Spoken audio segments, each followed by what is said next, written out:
So I'll be looking at an array of different stoves, straight from pressurised stoves, pictured here at the rear, all the way to a couple of semi-pressurised stoves, right through to an array of stoves we can make ourselves. And some of these are my favourites. This one here is called a penny stove. It's actually made from 2 tin cans, the tops of. It's called a penny stove because we cover the fuel hole with a penny. But I've got a 20 pence there just because I can afford to. Okay, I'm using a frying pan with mine. It's easier just to pour fuel, a little fuel there, and it's topped up. And this wire that I keep it in, hot stand is laid out really thickly. Slipped out 3 inches sucked feet underneath,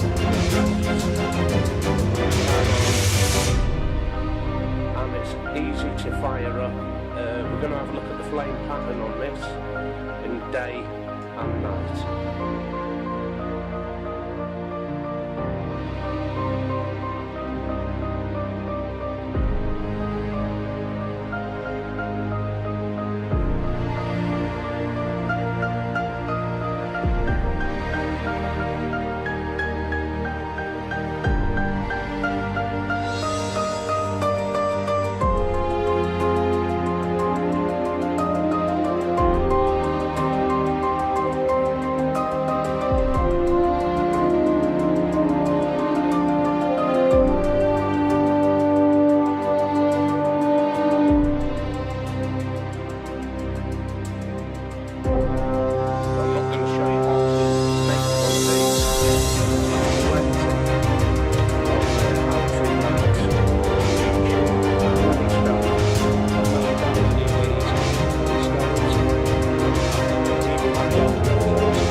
Long before this comes into a bloom of its own.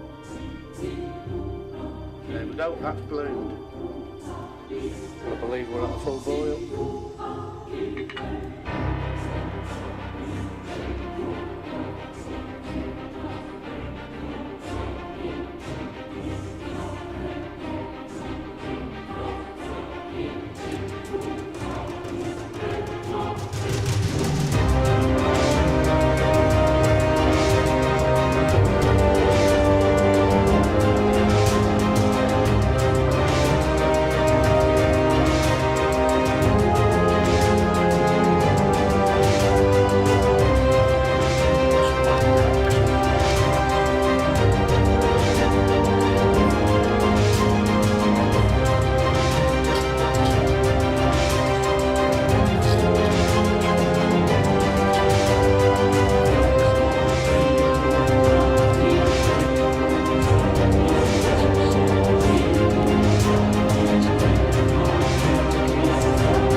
Powder here.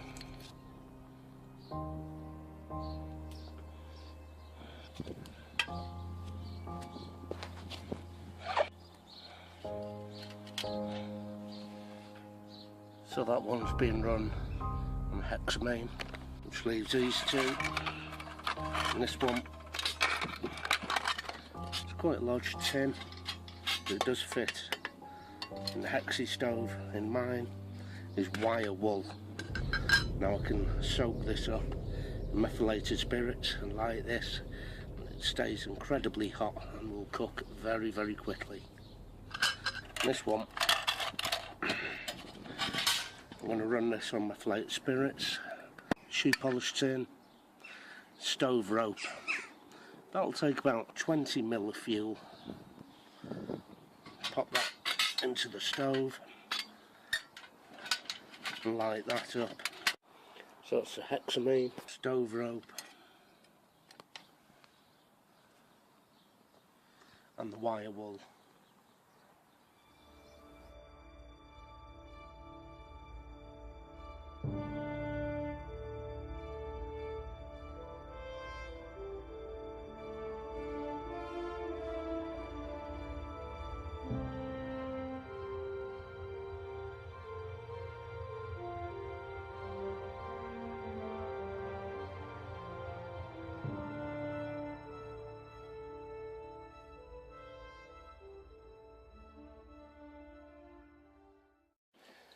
Now, before we come to my favourite DIY stove, I'm going to show you a couple of what we call cat stoves. And why are they called that? Because they're made out of cat food tins and very easy to do. I think in America these type of tin stoves are fancy feast stoves because it's got fancy feast in. This is called gourmet.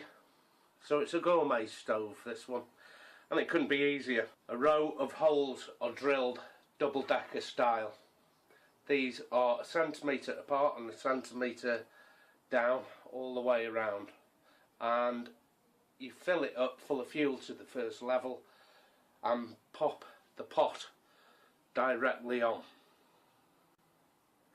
Now, I don't know why people are still using these little cans like this, because they're very, very weak. Under heat they buttle, and see, there's not a lot of strength to it. So what I do, a very similar size of can to use, is your fish tins, tuna chunks, salmon. I think this is 50, or is it 80 grams? 80 grams. And it brings a lot of strength to the same kind of stove.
Okay, and that only remains for me to show you my all-time favourite little stove.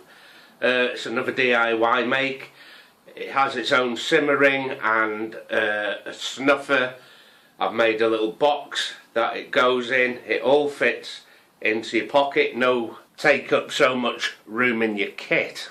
And all that's coming on the next episode, which is my favourite DIY pocket stove. Sit tight, it won't be long, and I'll see you soon.